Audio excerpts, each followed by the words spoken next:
Hola amigos, bienvenidos a otra entrega del taller radiofónico de escritura creativa. La sesión de hoy se titula ¿Cómo se escribe un relato erótico? Y quién mejor para hablar de esto que la escritora Ana Teresa Torres, que acaba de presentar al público hace pocos días su último libro, La favorita del Señor, obra finalista del prestigioso concurso de literatura erótica La sonrisa vertical de la editorial Tusquets. Ana Teresa es una de las creadoras que cada vez que se le ocurre escribir un libro, este es premiado en concursos literarios nacionales o internacionales o en el peor de los casos queda como finalista. Ana Teresa acaba de regresar de Berlín, donde recibió el premio Anna Segers de literatura, el cual se suma a una lista de reconocimientos entre los que destacan el premio Pegasus, el premio Nacional de Literatura y 2 premios municipales de literatura. No sé si me equivoqué en algo. Buenos días, muchas gracias por haberme invitado de nuevo. Estoy contenta de estar con ustedes. Sí, como que te equivocaste en algo. Ah, caramba, te puedo rectificar. Por favor, Sí, corrige. El premio nacional, yo no soy Premio Nacional de Literatura. Creo que probablemente estabas pensando en el premio del Consejo Nacional de la Cultura. Ese sí lo tengo. Ok. Una ligera equivocación. Una pequeña corrección. Pero estamos proponiendo. Ese premio nacional te lo dan pronto igual, no te preocupes. Bueno. Bueno, y para entrar en materia, en el tema que nos reúne hoy en el estudio, Ana Teresa, Anthony Burgess dijo, la literatura trata completamente acerca del sexo, o bueno, casi completamente. Gore Vidal afirmó, sospecho que una de las razones por las que escribimos novelas es para hacer del sexo algo excitante. Vargas Llosa dice, el tratamiento del sexo constituye uno de los problemas más delicados en narrativa. Aparte de la política, es quizás el tema más dificultuoso al que se enfrenta un escritor. Sloan Wilson, un escritor norteamericano, nos da esta máxima. Si en una novela la escena de sexo no hace que el lector desee experimentar lo que allí se cuenta, cualquier cosa que esto sea, quiere decir que no está bien escrita. Cuéntanos, Ana Teresa, ¿cómo hacer para escribir un relato erótico? ¿Qué debemos poner en la narración? ¿Qué debemos dejar fuera? ¿Cómo debemos referirnos a esas ciertas partes del cuerpo? Bueno, muchas preguntas. Déjame ver por dónde comienzo. Te cuento primero, este relato, yo no me había propuesto escribir un relato erótico en particular. Creo que en algún programa anterior nosotros habíamos conversado de Malena de Cinco Mundos, que es una novela mía del año 97. Y en esa novela había varias protagonistas femeninas que desarrollaban sus vidas, sus aventuras. Una de ellas resultó ser Aiza, que es la protagonista de La favorita del Señor. Y Aiza tomó un camino erótico. Ahora, ¿por qué lo hizo? No sé, se me escapó, se me fue de las líneas que inicialmente tenía y empezó a recorrer una serie de aventuras eróticas. Coincido con eso que leíste de Vargas Llosa. Es muy difícil el tratamiento del tema erótico. Se puede deslizar hacia la pornografía, el relato pornográfico, que también es un tipo de género, pero no era el género que me proponía. No creo que yo podría escribir un relato de esas características, no creo que tengo el universo para hacer eso. Y se puede también deslizar hacia algo más sentimental, más hacia lo cursi, más a una suerte de romanticismo popular, ¿no? El reto para mí era mantenerme en el camino de lo erótico propiamente, es decir, en la sugerencia de distintas escenas, de distintas posibilidades del registro humano. Y una vez que este personaje se te escapó, me imagino que el tratamiento del lenguaje tuvo todo que ser transformado y cambiado para lograr ese efecto erótico que tú ya estabas segura que este personaje te daba, ¿no? Sí. Es decir, se me fue escapando por eso mismo, porque empezó a tomar un lenguaje, la escapada era con el lenguaje, empezó a hablar de sí misma, inmediatamente los primeros recuerdos que trajo de su vida, de su infancia y de su adolescencia eran francamente eróticos, francamente dentro de ese registro. A partir de allí ya el lenguaje tuvo que irse adaptando a... Erotizando. En algunos momentos, fíjate, quizás los lectores puedan decepcionarse, porque en algunos momentos la novela toma otros caminos y cuenta una historia, ¿no? Y cuenta una historia dentro de un ambiente gótico, está situada en una cosa completamente ficcional, en el siglo XIII. ocurre dentro de un castillo, es decir, y hay una serie de aventuras que realmente no son eróticas, sino que sustentan la trama para que ella pueda ir tomando los distintos caminos. Eso podría hacer que la novela, alguien dijera, realmente no es una novela erótica, tiene pasajes eróticos, pero no lo es. Es decir, cabría esa discusión. Y sobre todo porque ella mantiene una reflexión sobre lo que está ocurriendo, ¿no? Y esa dosificación entre historia y lo erótico, bueno, para una escritora que tiene una trayectoria dentro de narrativa, a lo mejor, no sé si fue intencional, si fue que fue saliendo así, o a lo mejor esa medida que tú utilizaste ahí de varios pasajes eróticos fue simplemente espontáneo. No sé, cuéntanos un poco cómo construiste Mire, tú. ya va, y no es que son pasajes eróticos, son pasajes eróticos, lo que tiene la novela. Bueno, es que se fue produciendo una mezcla de esos dos elementos que tú estás diciendo, ¿no? Porque ella venía de Malena de Cinco Mundos, ella venía de la narración de historias de mujeres dentro de ciertos contextos históricos, ella arrastraba esa herencia de sus otras compañeras de novela, ¿no? Lo que dice Rigoberto de los pasajes eróticos o fue ocurriendo porque ella era distinta a las otras, ¿no? Porque, no sé, era, digamos, parte de lo que llaman los fantasmas del escritor, ¿no? La idea de una mujer que va atravesando distintas circunstancias de las cuales finalmente se libera de todas ellas, ¿no? Y que no tiene un peso de prohibición sobre las escenas en las que va participando. Es decir, no está luchando contra los frenos o las represiones que generalmente tiene la vida erótica desde el punto de vista de cierta cultura de la represión, ¿no? Ella no está luchando con eso, ella está participando de esas situaciones, unas son felices y otras son infelices, pero no porque sean buenas o malas. En ese sentido es erótico, ella está abierta a eso que está ocurriendo y sufre o no de acuerdo a su relación humana, más bien, a la relación humana con los otros protagonistas. O sea que no hay una moralidad, pues. O sea, No. simplemente ella se enfrenta al destino erótico que le tocó vivir, o a su destino personal, pues. Así me lo planteé, exactamente como lo estás diciendo. Ok. Y dentro de, hablando un poco, o retomando los puntos que decía Inés ahora de dosificación, y tú dijiste algo de sugerencia, ¿cuál sería un poco la técnica o, bueno, esa palabra es un poco fuerte, ¿no? Pero ¿cómo se aproxima uno al relato erótico? O sea, una de las características es que sugiere más que expone, como para entrar un poco en diferencia con lo que sería el relato pornográfico, ¿no? O sea, hay más sugerencia, ¿cómo es esa sugerencia? ¿Se dosifica? Yo creo que también parte de tu técnica fue utilizar o enmarcarlo dentro de una época o una cultura que tiene cierta apertura al erotismo diferente a la occidental, ¿no? A la nuestra. Bueno, es cierto, una de las diferencias que se da es que el relato, para que sea pornográfico, tiene que ser una exposición abierta de las situaciones sexuales, y el erótico está más del lado de la sugerencia.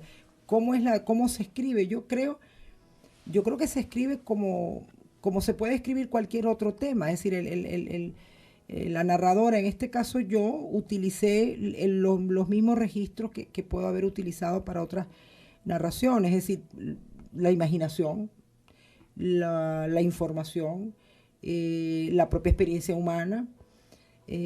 Creo que solamente que enfocado en ese aspecto, ¿no?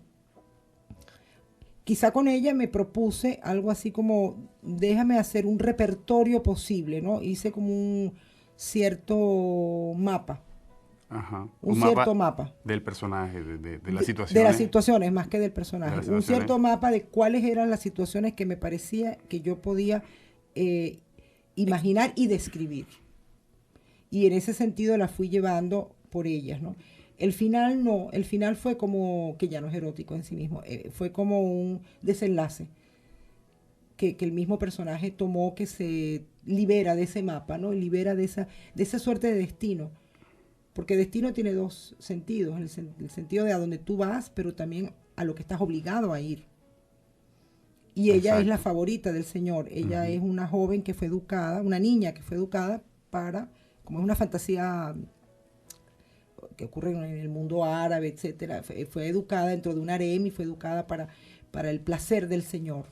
De modo que era no una elección, sino un destino. Un destino. Y al final ella elige separarse de todo destino erótico y hacer su vida final, ¿no? Independizada de eso, ¿no? Okay.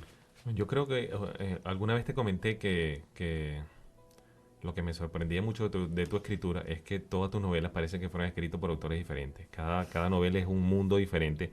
Esta última novela tuya, La favorita del Señor, fue también una sorpresa para mí. Yo no me imaginé nunca que iba a leer de Ana Teresa Torres, un relato erótico. Claro que no es realmente, ¿verdad? Como tú lo dijiste, no se ve que no fue concebido desde el principio como un relato erótico, sino que, como tú dices, se te escapó un poco de las manos. Yo me imagino que esto de que haya participado en el concurso de la sonrisa vertical y que se haya presentado a los medios como el suceso erótico del año, me imagino que tiene que ver mucho más bien con tus editores, con una estrategia editorial o algo así, o...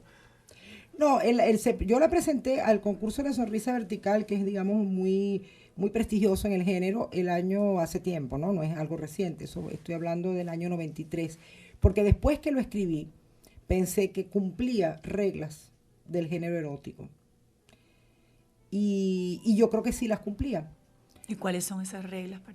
Bueno, que la narración esté centrada en el tema, de que haya escenas que sugieren no solamente sugieren, sino que aproximan la narración a que el lector entre en un diálogo erótico también con lo que está ocurriendo, a que todo gire alrededor de eso, más o menos. Y creo que sí las cumplía, porque si no hubiera ocupado un buen papel en el concurso, lo hubieran desechado. Es decir, el concurso, que por cierto lo ganó un venezolano tiempo antes, que era Dencil Romero, implica, bueno, primero la calidad, pero que cumpla con esas reglas, ¿no? Entonces, no creo que fue porque los editores se lo inventaron. Creo que yo tenía ya una prueba de eso, pero a mí me gusta ensayar diferentes registros, ¿no? Eso creo que tiene que ver con lo que tú decías, ¿no? Me gusta la idea de la libertad de la novelista, ¿no? A mí me fastidió mucho durante un tiempo que yo estaba encasillada como novelista histórica, porque, bueno, Doña Inés contra el olvido se hizo una novela como de mucho, tuvo bastante proyección, qué sé yo, mucha gente la leyó, también la han estudiado algunos académicos, pero yo no soy una novelista histórica, yo escribí esa novela que se puede llamar histórica, ¿no? Aunque se nota mucho que tú haces mucha investigación en esta misma parte, porque la protagonista de esta novela, Aixa, tú lo ubicas en la España musulmana, ¿ok? Es una niña que fue educada para satisfacer a su señor, ¿ok? Y por lo tanto no tiene sentimientos de culpa en relación con su sexualidad. Y eso me hace pensar de que tú debiste investigar mucho, sobre todo sobre este tema histórico para hacer el marco que quisiera la historia. Sí investigué, pero no mucho, porque la novela no pretende ser, es una pura ficción, y lo que yo necesitaba era algunos elementos de información que me permitieran producir las escenas un poco de la vida cotidiana, la comida, la ropa, algunas costumbres.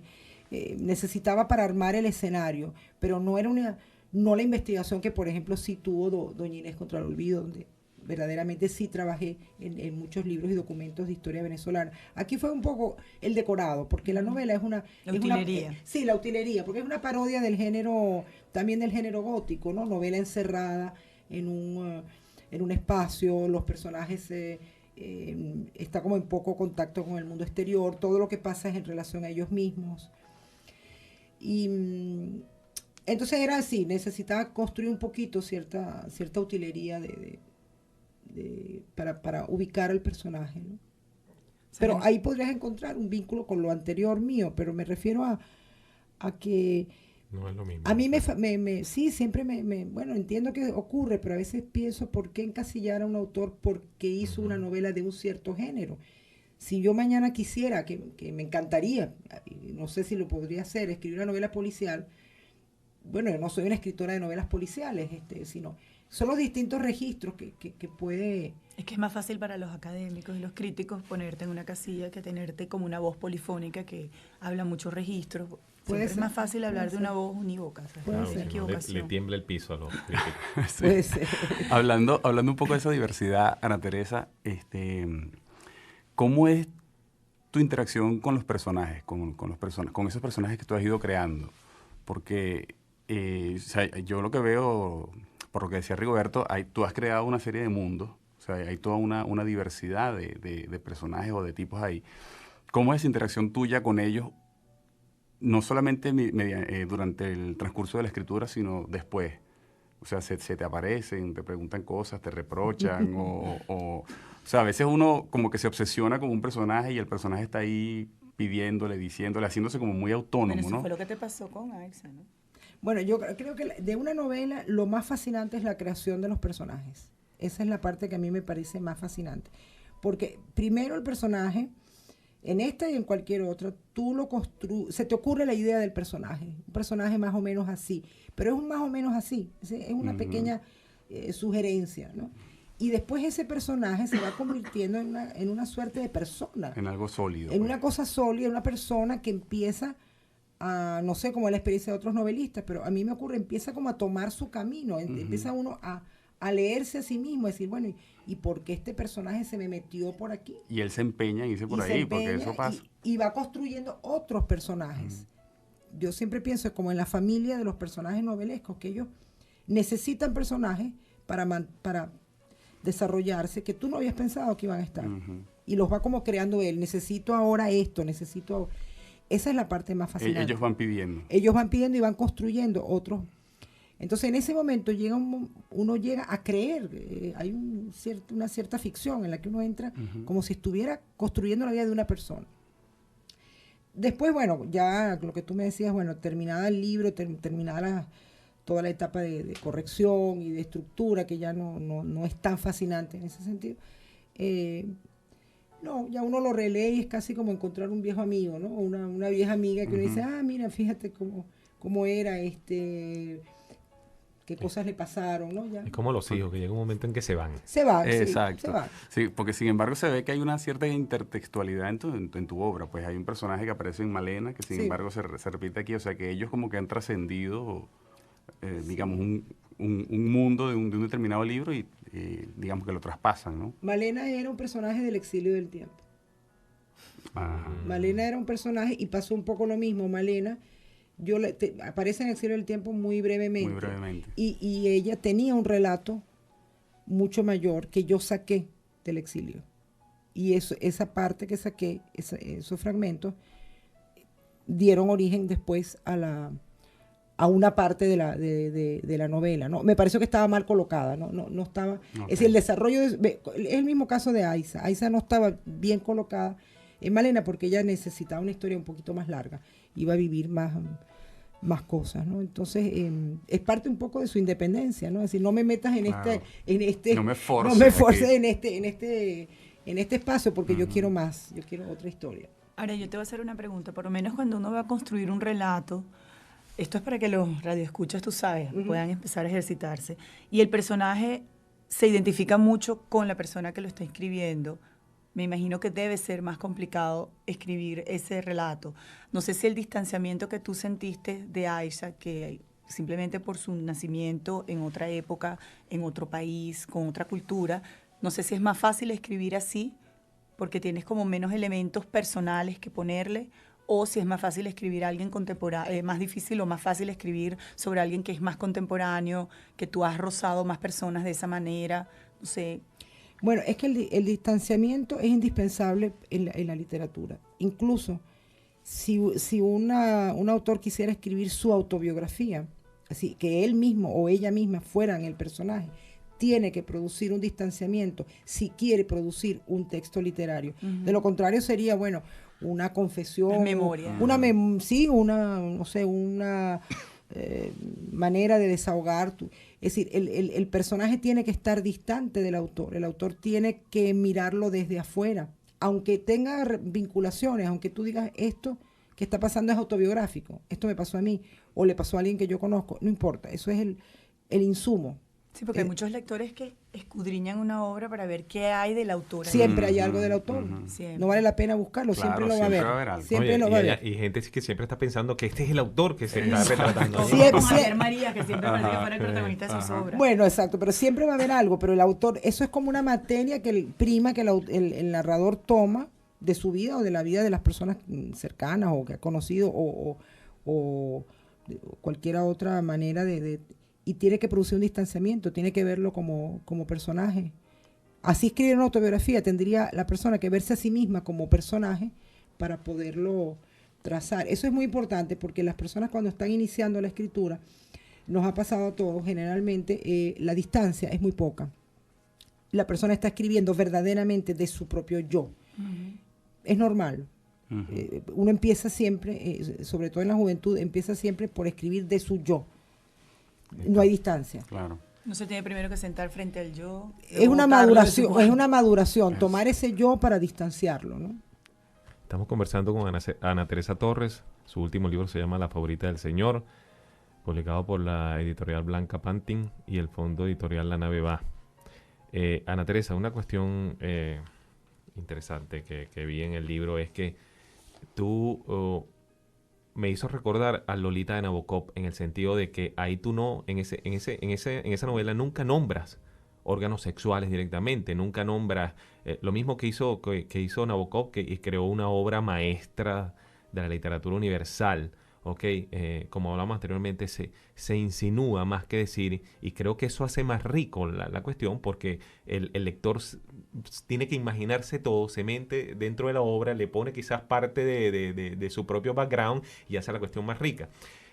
A mí me parece que es más difícil escribir acerca de erotismo de esta manera que si se habla directamente de las cosas tal como tendiendo al relato pornográfico. No sé, ¿es así eso? Bueno, para mí es al revés. Yo creo que yo no hubiera podido jamás escribirlo en el sentido de lo que llaman sexualidad explícita. Que algunas personas más bien me lo han comentado, pero como crítica. Como reproche. Bueno, digamos como sí. observación crítica. Si esta novela no es verdaderamente erótica porque no va a eso explícito que tú comentas. Bueno, no me importa. O sea, lo que yo podía escribir era esto porque entra dentro de mi registro y mi manera de verlo, es decir, como el erotismo que no es exactamente lo que ocurre en el sexo, sino todo el fondo del deseo. Hay una reflexión sobre el deseo, no sobre el sexo concretamente, sino sobre el deseo, ¿no? Eso es lo que yo podía escribir. Uno no puede escribir cualquier cosa, ¿no? Uno puede escribir lo que tiene dentro, ¿no? Lo que tiene como parte de su universo, ¿no? Uno puede decir, yo voy a escribir una novela sobre tal tema y porque me parece muy atractivo. No es uno el que escoge el tema lo escoge el tema uno. lo escoge uno y el tratamiento está dentro del narrador. Yo creo que uno tiene que saber modestamente decir qué puedo yo escribir y qué no.